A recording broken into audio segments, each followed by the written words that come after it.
Hey, how's it going? I'm just eating a salad here. Um,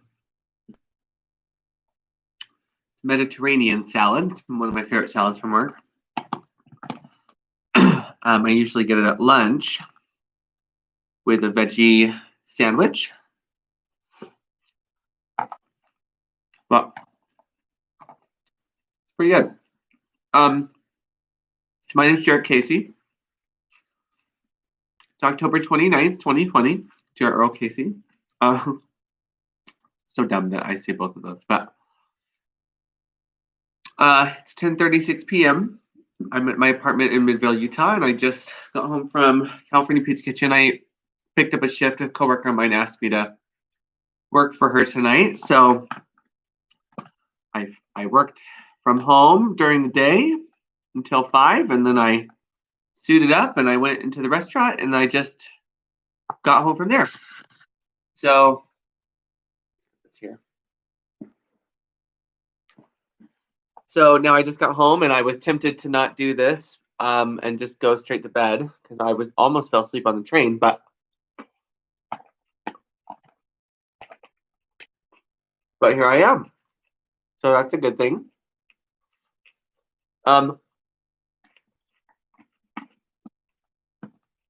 Today I've tried really hard to be more silent in my mind, which I still haven't done perfectly, but I think I've had a great improvement. I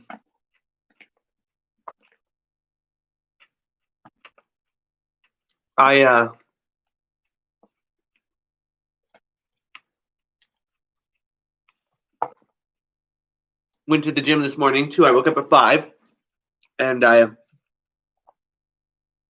worked out my chest, which was nice. And I think tomorrow morning I'm going to try and go swimming.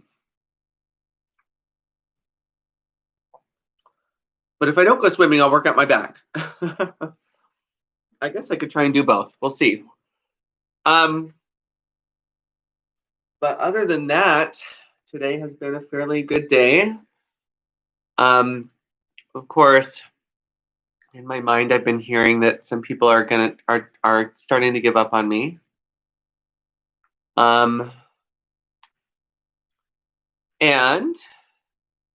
I've also heard that in opposing that I'm heading in the right direction, and I do feel that way. So I'm hoping that's true. I've heard that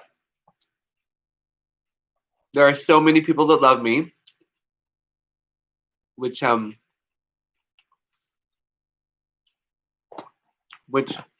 very much felt when I had heard that. I've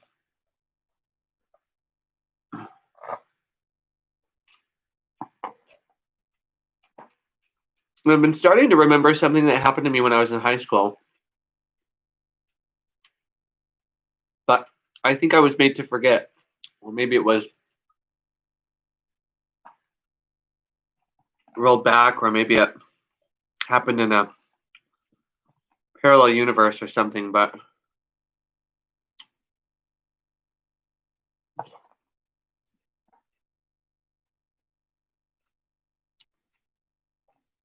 bringing a lot of emotions up for me.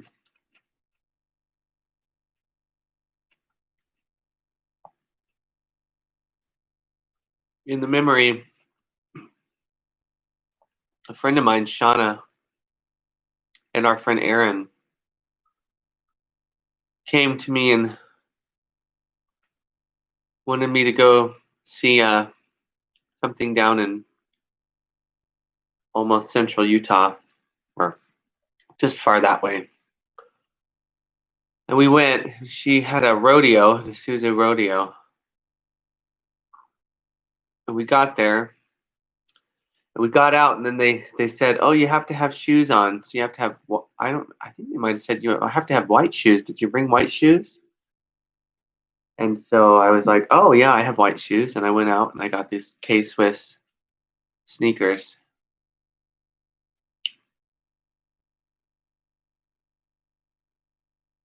And then I died.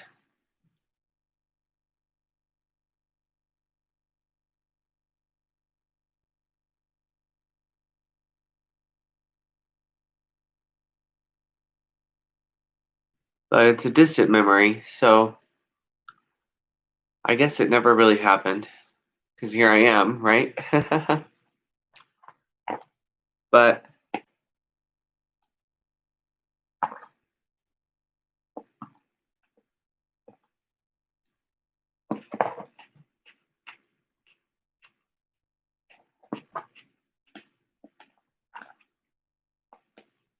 I guess having memories like that, or whatever you call it, during times like these,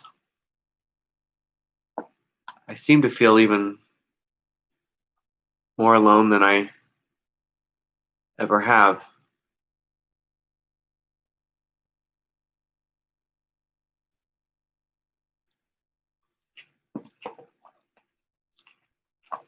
So it's nice to hear in my mind when someone says there are so many people that love me.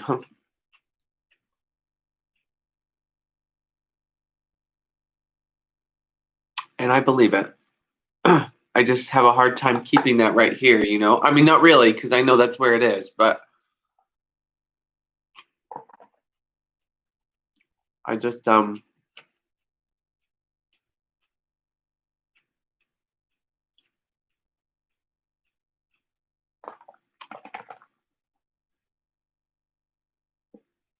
they didn't kill me, by the way, the Aaron or Shauna.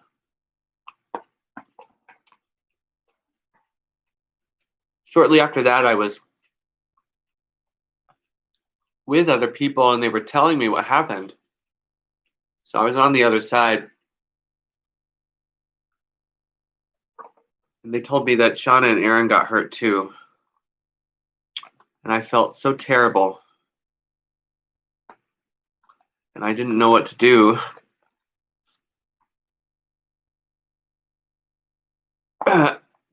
I don't know why people do awful things to one another.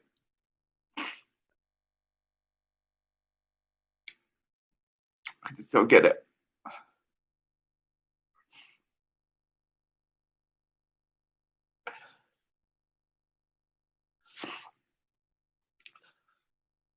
But they're both okay today too. I mean, I don't, like I said, if that happened, it was in a past life, it was just this life, or it was in some other parallel universe, but it still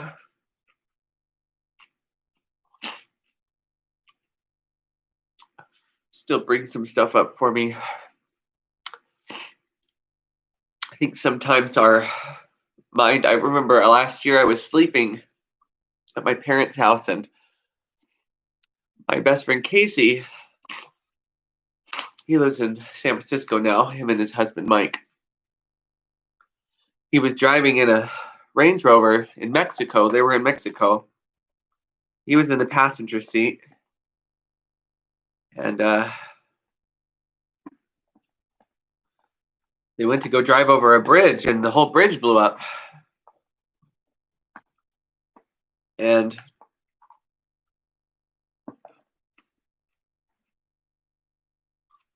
I immediately started freaking out. And I was just almost wailing. I was just screaming out in my dream, in my mind, just calling out for him, Casey, Casey, Casey. I was panicking. And I got on his Facebook and I was trying to look on his Facebook for something about him. And I just kept freaking out. And then all of a sudden I could feel him. And he was right there in front of me. And he was like, Jarrett, oh my gosh. Jarrett, I'm okay, blah, blah, blah. And I'm like, oh my gosh. Oh. We talked for a minute and then he stopped, and it's like he realized that it was me, but that I was different, or that he was different, or we were from different places, and then he disappeared. But it's when I called him to me, it was like he was right there. And I think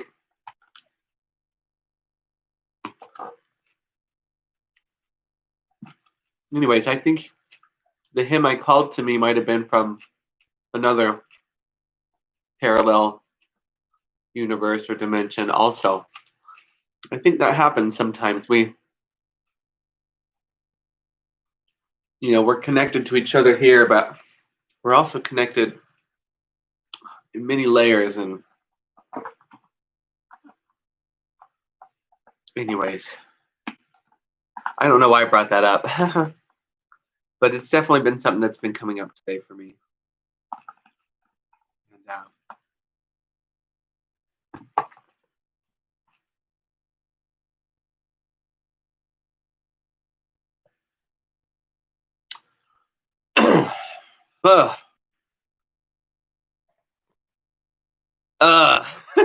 that's how I feel. I just wish we had more. I wish I had anybody here.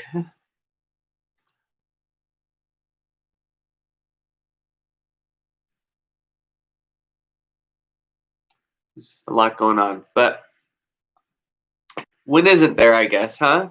For those of us that just kind of didn't understand through life just how crazy people are, times like these can seem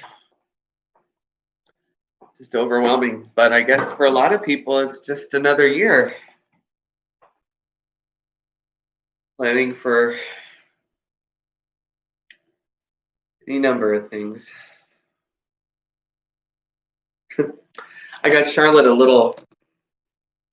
Where'd she go? Come here. Got her a bell. Huh. So cute. Okay, so I'm looking for. Oh, there it is. For the course. Okay. So we will read, and then we'll go to sleep, and I'm so excited to do that. Oh, miss sleeping for long periods of time. Okay. Chapter 7, The Gifts of the Kingdom. And this is section 6. Oh my God, freeze. It's long. Okay. From vigilance to peace. Although you can love the sonship only as one, you can perceive it as fragmented. It is impossible, however, to see something in part of it that you will never attribute to all of it. That is why attack is never discrete, and why it must be relinquished entirely. If it is not relinquished entirely, it is not relinquished at all. Fear and love make or create, depending on whether the ego or the Holy Spirit begets or inspires them. But they will return to the mind of the thinker, and they will affect his total perception. That includes his concept of God, of his creations, and of his own. He will not appreciate any of them if he regards them fearfully. He will appreciate all of them if he regards them with love. The mind that accepts attack cannot love. That is because it believes it can destroy love and therefore does not understand what love is. If it does not understand what love is, it cannot perceive itself as loving. This loses the awareness of being, induces feelings of unreality, and results in utter confusion. Your thinking has done this because of its power, but your thinking can also save you from this because its power is not of your making. Your ability to direct your thinking as you choose is part of the power. If you do not believe you can do this, you have denied the power of your thought, and thus rendered it powerless in your belief. The ingeniousness of the ego to preserve itself is enormous, but it stems from the very power of the mind the ego denies. This means that the ego attacks what is preserving it, which must result in extreme anxiety. That is why the ego never recognizes what it is doing. It is perfectly logical, but clearly insane. The ego draws upon the one source that is totally inimical to its existence for its existence. Fearful of perceiving the power of this source, it is forced to depreciate it. This threatens its own existence, a state which it finds intolerable. Remaining logical but still insane, the ego resolves this completely insane dilemma in a completely insane way. It does not perceive its existence as threatened by projecting the threat onto you and perceiving your being as non-existent. This ensures its continuance if you side with it by guaranteeing that you will not know your own safety. The ego cannot afford to know anything. Knowledge is total, and the ego does not believe in totality.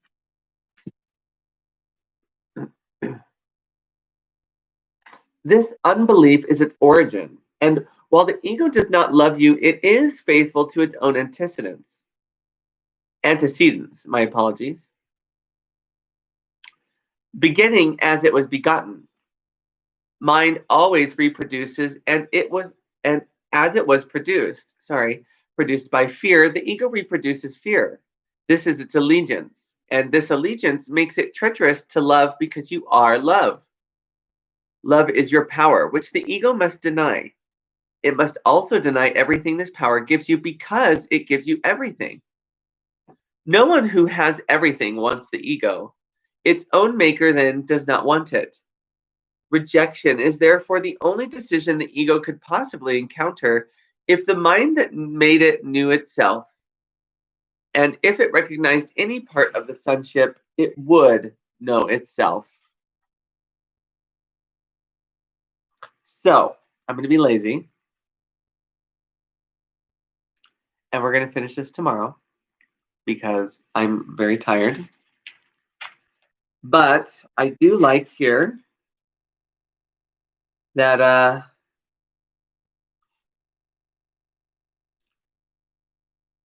the Holy Spirit, or I'm sorry, Jesus Christ tells us, its allegiance is to, what it believes in. And so he tells us, love is your power, which the ego must deny. It must also deny everything this power gives you because it gives you everything. So love gives us everything. I know that love has given me so much. And so the ego denies those things, or it denies the things that love gives you because love has given you so much. And so ego is, crazy rather than trying to think,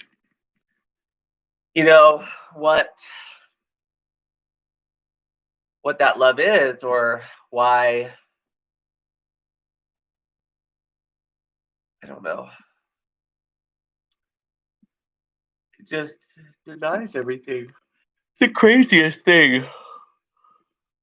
Excuse me. Look how old I'm getting. This has got the worst camera. I'm going to be getting one hopefully for Christmas. I'm going to go half in, and my mom will, and it still won't be very much money that we'll have, but I think this camera is just so awful. I feel like, what the heck is going on, Anyways, we're going to finish that tomorrow, and I'm so sorry, but I love you. Oh my gosh. And I'll see you tomorrow. Okay? Take care. God bless. Seriously. And stay safe on Halloween. Okay? Wear your masks. Don't go to, scary parties or with a bunch of people, and wash your hands and just stay home and stay warm and have a few friends over and come up with a cute outfit or something. Stay safe. Okay. All right. Love you guys. Take care.